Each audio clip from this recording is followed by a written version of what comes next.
पूर्व विधायक तोषण सिंह के कॉम्प्लेक्स में पत्रकार वार्ता में पहुंचे कांग्रेस के वरिष्ठ नेता संजय पांडे, कांग्रेस नेत्री रेखा सिंह जी। रामपुर बघेलान कांग्रेस के पूर्व विधायक तोषण सिंह कॉम्प्लेक्स में पत्रकार वार्ता आयोजित की गई, जिसमें कांग्रेस के दो वरिष्ठ नेता पत्रकार वार्ता करके वरिष्ठ पत्रकार सुधाकर त्रिपाठी के प्रश्नों का उत्तर दे रहे थे। पत्रकार वार्ता में प्रश्नों की झड़ी लगाते हुए वरिष्ठ पत्रकार ने अनेकों राजनीतिक मुद्दों पर प्रश्न किया, जैसे कि वर्तमान में महंगाई, बिजली की समस्या जो आंख में चोली जैसी खेल खेल रही है। विगत दिनों मैहर में एक छोटी सी 10 साल की लड़की के साथ जघन्य अपराध, बलात्कार जैसी घटना होना, रामपुर बघेलान में अनेक विभागों में भ्रष्टाचार चरम सीमा पर और प्रशासनिक व्यवस्थाएं चुस्त दुरुस्त न होना, अनेकों ऐसे प्रश्न किए, जहां पर संजय पांडे जी और कांग्रेस नेत्री रेखा सिंह जी से प्रश्न कर सारी जानकारी ली। संजय जी की योग्यता कहां तक है और इसके बारे में सवाल किया। और साहित्यिक शब्दों के ज्ञाता, एक कुशल जनसेवक और शायर भी हैं, जिन्होंने जनता के बीच अपनी परिछेप छोड़ी है। ऐसे कांग्रेस की रेखा सिंह, जो कि एक कुशल समाज सेविका, एनजीओ क्लब, स्पोर्ट्स क्लब जैसे जनसेवाओं का कार्य भोपाल में करती थी। यहाँ तक कि डिग्री का सवाल व पोस्ट ग्रेजुएशन की डिग्री हिंदी साहित्य और इंग्लिश लिटरेचर में करके आज राजनीति की तरफ रुझान मोड़ा। उनका कहना, मैं अब जनता की सेवा का कार्य करना चाह रही हूँ। चलिए देखते हैं इन दोनों बड़े नेताओं ने क्या कुछ कहा। सुधाकर त्रिपाठी की रिपोर्ट, उद्घोष में। संवाददाता सुधाकर त्रिपाठी आज हमारे टीम रामपुर बघेलान वरिष्ठ समाज सेविका एवं यहाँ की कांग्रेस नेत्री माननीय रेखा सिंह जी से रूबरू हो रहे हैं। रेखा सिंह जी, हमारे चैनल में आपको बहुत बहुत स्वागत। नमस्कार जी। आप ये कांग्रेस में बहुत प्रतीक्षित घराना की आप बहुमानी चाह रहे हैं रामपुर बघेलान के, ये जानकारी लेना चल रही है। इस परिप्रेक्ष्य में आप क्या कहना चाहते हैं? वर्तमान सरकार जो नीति सिद्धांत चल रहे हैं, इस विषय थोड़ा जनता को जानकारी दें। ये जो वर्तमान सरकार चल रही है पिछले 18 महीने से, जी, वो पूरी तरह से जनता की सरकार है ही नहीं, जन विरोधी सरकार है। जो जितनी भी उनकी योजनाएं हैं, सबसे समस्या जो बड़ी है वो है रोजगार। रोजगार तो है ही नहीं, युवाओं के पास जो बेरोजगारी है, एक आंकड़ा है कि लास्ट 3 साल में केवल 23 सरकारी नौकरियां मिली और जो भी जैसे आप हॉस्पिटल व्यवस्था है, पुलिस व्यवस्था है, नगर पंचायत की व्यवस्था है, प्रशासनिक व्यवस्था है, इसके विषय में आप क्या कहेंगे? यहाँ तो वर्तमान जो विधायक है, जो स्वास्थ्य केंद्र है उसमें तो शायद एक नर्स मिलेगी आपको। ये कई बार हमारे कांग्रेस के नेताओं ने मुद्दा उठाई दिया है। बिजली की समस्या तो आप देख ही रहे हो कि कितने मीटर बढ़ के बिल आ रहा। गाँव के लोग जो नॉर्मल एक व्यक्ति का परिवार है, मम्मी पापा मतलब 4 व्यक्ति का परिवार है, और गांव में कितने संसाधन रहते हैं बिजली से संबंधित, उनके 3000-4000 बिजली का बिल आ रहा है, तो वो तो है ही। और दूसरा कमीशन खोरी तो रामपुर की सबसे बड़ी समस्या है। अच्छा, कल कुछ फीड आपकी कांग्रेस तरफ से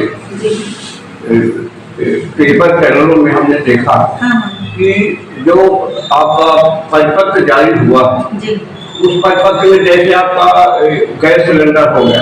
अच्छा, कल किसानों के लिए एक और बहुत बड़ा हमने देखा है, माननीय आपके जो अध्यक्ष है कमलनाथ जी, उन्होंने जारी किया कि किसानों को बिजली का बिल 5 लाख पावर तक अगर मेरी सरकार आती है तो उसको माफ करें। अभी तक तो भाजपा ने कुछ नहीं कहा। आपके पार्टी अगर आती है और क्या क्या जनता को देगी? कमलनाथ जी ने अपनी 5 योजनाएं बताई हैं, जो आपने पढ़ी होगा। और जो कमलनाथ जी योजनाएं लाते हैं, वो सबसे पहली बात जो बीजेपी सवाल उठाती है कि जो आप योजना ला रहे हो, जैसे कुछ लोगों ने बोला कि महिलाओं का जो 1500 करवाया जा रहा है तो मिलेगा कि नहीं मिलेगा। तो ये आपने भी पिछला देखा होगा कि जो पिछले बार वादा किए गए थे तो 15 महीने पूरी तरह से पूरा करने का कोशिश किया है। इस बार भी जो योजनाएं कमलनाथ जी ने बोला है कि ये मेरा कठिन नहीं है, वचन है, जो योजनाएं उन्होंने लागू की है वो मतलब 100% वो पूरी की जाएगी। जैसे ही सरकार आएगी तो बिजली का बिल 100 यूनिट तो माफ होगी, किसानों का कर्जा माफ होगा, जो भी योजनाएं आपने पढ़ी होगी, और 200 यूनिट तक माफ होगी, 1500 महिलाओं का, 500 में सिलेंडर, ये सारी योजनाएं पूरी तरह से लागू होगी। बीजेपी जो भ्रमित करने का काम कर रही है वो बिल्कुल नहीं है। क्योंकि कमलनाथ जी का ऐसा पहले से ही रहा है, वो जो वादे उन्होंने किए हमेशा पूरे किए, इस बार भी पूरी तरह से। मतलब मैं एक अभी नगर पंचायत यहाँ रामपुर में भ्रष्टाचार मुद्दा छाया हुआ है, यहाँ पे एक आयोग आया है, आपका लेखपाल जो होता है वहाँ का कर्मचारी और आपका अध्यक्ष, इनके दोनों बीच में बिल्कुल हम लोगों के पास छूट सही वायदा हुआ है भ्रष्टाचार संबंधित। कितने परसेंट कोई अगर सामान खरीदा जाता है उसमें इतने पर हम देंगे, हम आपको ये कहती है भ्रष्टाचार मुद्दे में पहुंच जाता है। इसलिए बताइए कि आपको तो वर्तमान विधायक वर्तमान सरकार में नहीं, जितना आपको वायरल वीडियो मिला वो तो 1% की सच्चाई है, 99% तो अभी बची है।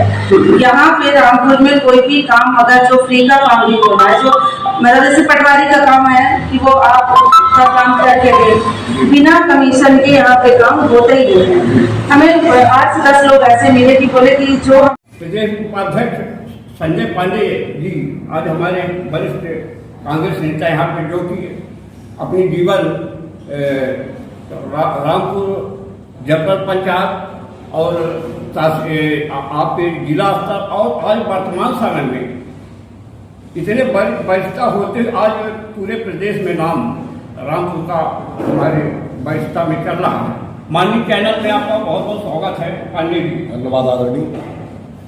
माननीय अभी हम लोगों को जानकारी हुई कि आपकी भोपाल यात्रा माननीय कमलनाथ जी के यहाँ थी, तो वहाँ पे आपकी पार्टी का संगठन की क्या तैयारी चल रही है?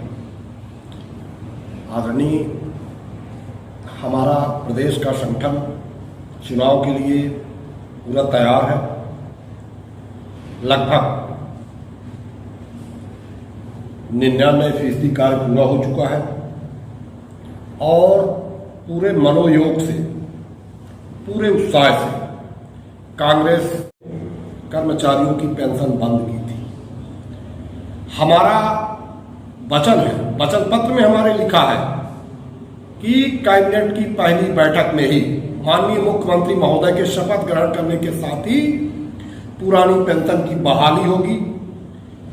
गैस की सिलेंडर जो आज लगभग 11,500-1200 के मिल रहे हैं, तो हम 500 रुपये में वो सिलेंडर देंगे। ये 1,000 रुपये चुनावी टाइम में जो माता बहनों को दिए जा रहे हैं। मध्य प्रदेश के किसान की आप प्रतिनिधि हैं जी जी भाई, उसमें कांग्रेस में बैठे हैं जी जी, तो किसानों के भी उसमें कुछ आप की सरकार आपकी पार्टी कुछ प्राथमिकता या घोषणा पत्र में, मेरे वचन पत्र में, हमारे वचन पत्र में सारी बातों का समावेश है। जैसे बिजली का बिल का हमने कल देखा, बिजली के मनमाने बिल आ रहे हैं, कंप्यूटर और कर्मचारी जो लगातार इनके शरारत कर रहे हैं। एक बात कहना चाहता हूं कि बिजली न्यूनतम दर पर किसानों को मिलेगी। 100 यूनिट तक बिजली का बिल माफ होगा, 100 यूनिट के बाद 200 यूनिट तक हाफ होगा। 100 यूनिट बिजली का बिल माफ, 200 यूनिट हाफ, और इसके बाद जो भी यूनिट चाहे वो पंपों की हो या डीएल की हो, उसमें भी काफी वरीयता दी जाएगी। अच्छा माननीय पांडे जी, ये पूरे जिला में ये परसों की घटना झकझो करके रखती है। मैहर विधानसभा में जो माता जी आज जगत प्रसिद्ध है, वहाँ की इतनी छोटी सी लड़की के ऊपर इतना बड़ा जघन्य अपराध, इसके विषय में आप क्या कहते हैं? सरकार इसमें क्या आदरणीय, सबसे पहले घटनाएं हो रही हैं। सबसे पहले तो मैं ये कहना चाहूँगा कि दोनों हफ्सी, दोनों आरोपी मैहर शारदा मंदिर कमेटी के कर्मचारी हैं और सबसे खेद के साथ मुझे कहना पड़ रहा है कि मंदिर में पुजारी के सानिध्य में अगर पाप पनप रहा है तो क्या पुजारी को अपने पद पर बने रहने का अधिकार है? माननीय मुख्यमंत्री शिवराज सिंह जी ने कभी प्रदेश को मंदिर, जनता को उस मंदिर का देवता और अपने आप को पुजारी बताया था।